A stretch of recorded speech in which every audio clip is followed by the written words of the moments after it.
ജിഹോക്കും ആ ഒരു മാലയൊക്കെ മേടിച്ചിട്ടുണ്ടായിരുന്നു. ഇപ്പോൾ അത് കൊടുക്കുവാനായിട്ട് അവനും ജീവന്റെ വീടിന് മുമ്പിലൊക്കെ വന്ന് നിൽക്കുകയാണ്. പക്ഷെ ജീവനെ കണ്ട് കഴിയുമ്പോഴത്തേക്കും അവനും അതൊക്കെ മാറ്റിവെക്കുന്നു. ജീവനെ മിസ് ചെയ്തത് കൊണ്ടായിരുന്നു അവനും ഇപ്പോൾ അവളെ കാണുവാനായിട്ട് എത്തിയിട്ടുണ്ടായിരുന്നതെന്നൊക്കെ അറിയിക്കുന്നു. നിനക്ക് എന്താണ് ആവശ്യമായിട്ടുണ്ടായിരുന്നതെന്നൊക്കെ ജീവനും അവന്റെ അടുത്ത് ചോദിച്ചിട്ടുണ്ടായിരുന്നല്ലോ. പക്ഷെ അവനും ഇതുവരെയായിട്ടും അതിനെക്കുറിച്ച് ആലോചിച്ചിട്ട് കൂടി ഉണ്ടായിരുന്നില്ല.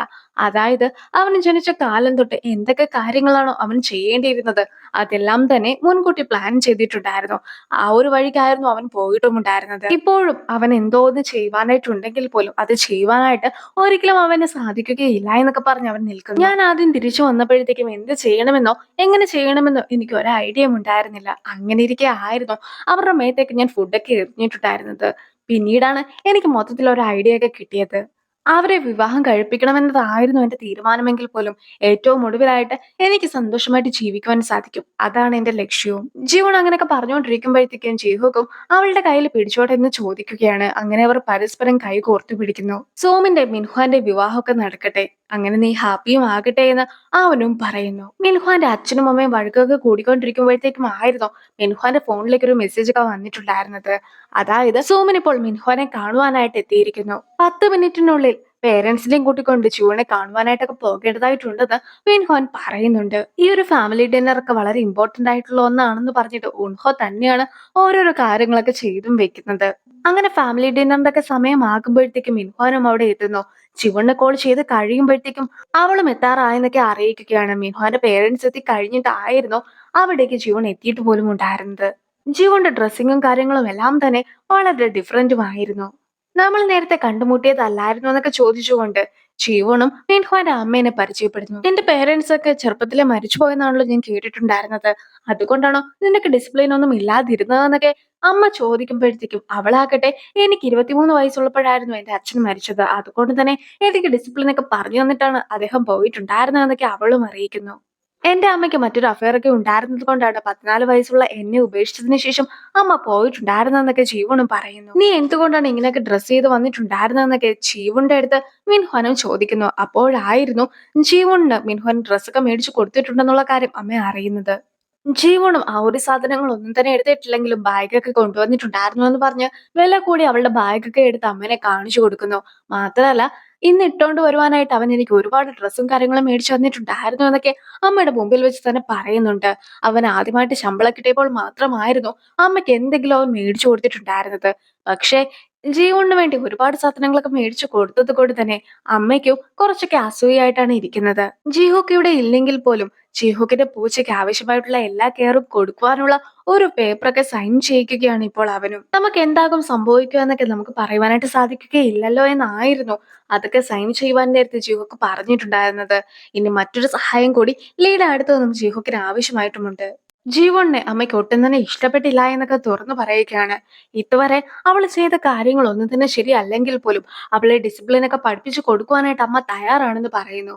അതൊക്കെ പഠിക്കുവാനായിട്ട് തയ്യാറാണെന്ന് അവളുടെ അടുത്ത് ചോദിക്കുമ്പോഴത്തേക്കും അവളും അതിനൊക്കെ ഒരുക്കമായിരുന്നു. നമ്മൾ ആണുങ്ങൾക്ക് കൂടുതൽ പ്രാധാന്യമൊക്കെ നൽകേണ്ടതായിട്ടുണ്ട്. കിച്ചണിൽ ഒരുപാട് ഡ്യൂട്ടി ഉണ്ടാക്കും. അതൊന്നും തന്നെ അവനെ കൊണ്ട് ചെയ്യിക്കരുത്. നീ തനിച്ചു വേണം അതെല്ലാം തന്നെ ചെയ്യുവാൻ എന്നൊക്കെ അമ്മ പറയുമ്പോഴത്തേക്കും അവളും ഫുഡൊക്കെ ഉണ്ടാക്കുവാൻ പഠിച്ചുകൊണ്ടിരിക്കുകയാണ് എന്നും മിൻഹ്വാൻ ആവശ്യമുള്ളതെല്ലാം തന്നെ ഉണ്ടാക്കി കൊടുക്കാൻ തയ്യാറാണെന്നും പറയുന്നു.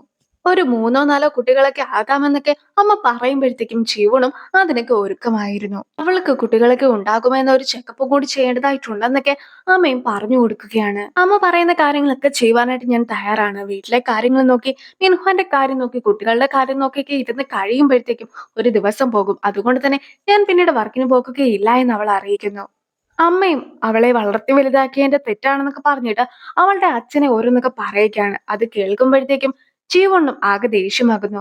നീ വിചാരിക്കുന്നത്ര നല്ല മകനൊന്നും അല്ല നിനക്കുള്ളത്. മറ്റുള്ള ആൾക്കാരെ കുറിച്ച് കുറ്റം പറയുവാനായിട്ട് നിനക്ക് എന്ത് അവകാശമാണ് ഉള്ളതെന്നൊക്കെ പറഞ്ഞിട്ട് ഈ ഒരു വിവാഹത്തിന് എനിക്ക് സമ്മതമല്ല എന്ന് പറഞ്ഞ് അവളും പോകുന്നു.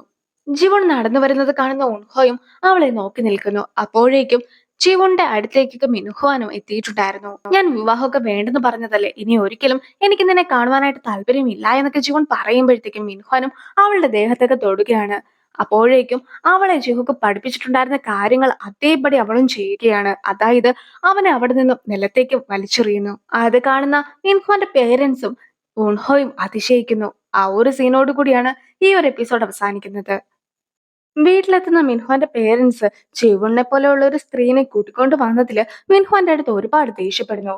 ഡിസിപ്ലിൻ ഉള്ള ഒരു പെൺകുട്ടിനെ കൂട്ടിക്കൊണ്ട് വരുവാനായിട്ടൊക്കെ ആയിരുന്നു അവന്റെ അടുത്ത് അമ്മ പറഞ്ഞിട്ടുണ്ടായിരുന്നത്. പക്ഷെ അവൻ അങ്ങനെയൊന്നും ചെയ്യാത്തത് കൊണ്ട് തന്നെ അമ്മ ആകെ ദേഷ്യത്തിലുമാണ്. ജീവന്റെ സ്വഭാവം ഇങ്ങനെയൊന്നും ആയിരുന്നില്ലല്ലോ. പെട്ടെന്ന് അവൾക്ക് എന്താണ് സംഭവിച്ചതെന്ന് ആലോചിക്കുന്ന മിൻഹുവാനും അവളെ കാണുവാനായിട്ട് അവൾ താമസിച്ച വീടിന് മുമ്പിലൊക്കെ എത്തിയിരിക്കുകയാണ്. പക്ഷെ അവളും ഇപ്പോൾ താമസമൊക്കെ മാറി മറ്റൊരിടത്തേക്ക് വന്നിട്ടുണ്ടായിരുന്നു.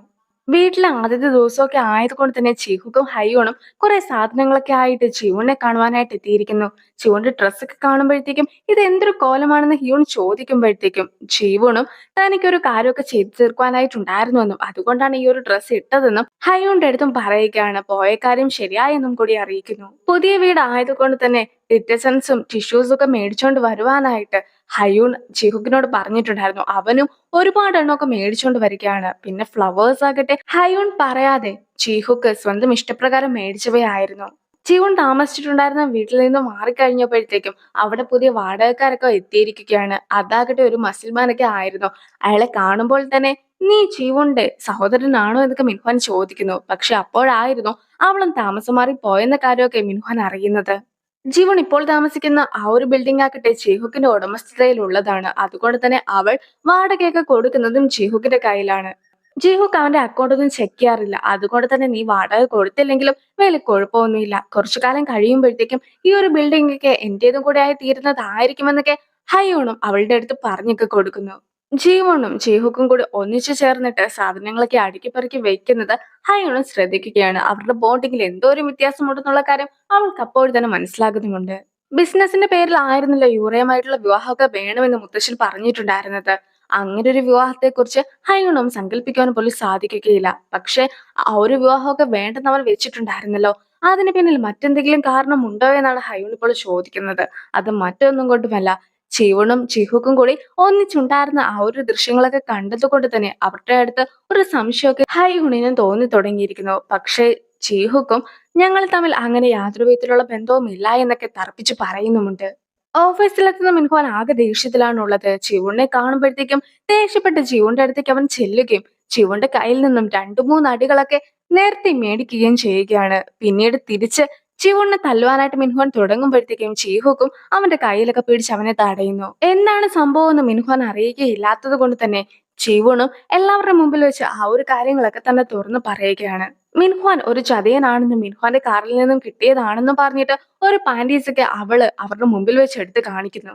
ഇത് ആരുടേതാണെന്നൊക്കെ ജീവൻ ചോദിക്കുമ്പോഴത്തേക്കും നേരത്തെ ആകട്ടെ സോമനുമായിട്ട് അവൻ കാറിൽ വെച്ചായിരുന്നു സെക്സ് ഒക്കെ ചെയ്തിട്ടുണ്ടായിരുന്നത്.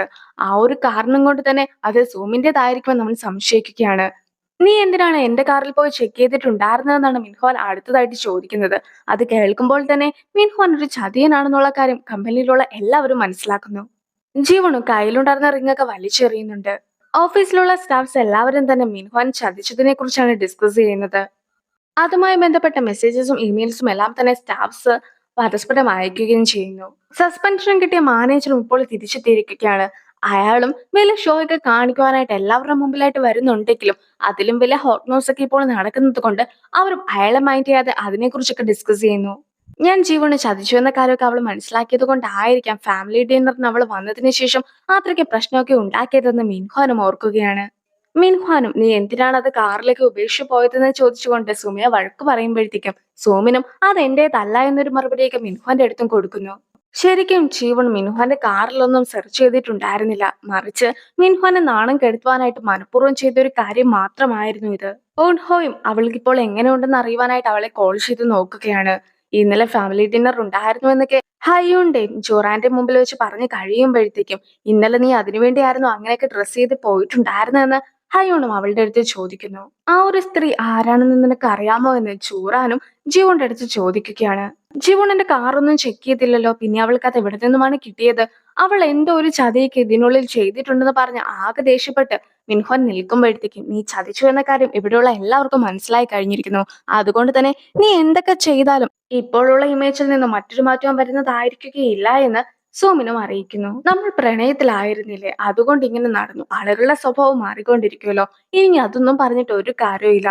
നമ്മളായിട്ട് അവളോടൊന്നും തുറന്നു പറയേണ്ട വന്നില്ല. അല്ലാതെ തന്നെ എല്ലാവരും കാര്യം അറിഞ്ഞല്ലോ. അതൊരു പോസിറ്റീവ് സൈൻ ആയിട്ട് കാണുവാനായിട്ടൊക്കെ സോമിനും അറിയിക്കുകയാണ്. ഇതെല്ലാം തന്നെ ജീവക്കും കേൾക്കുന്നുണ്ടായിരുന്നു.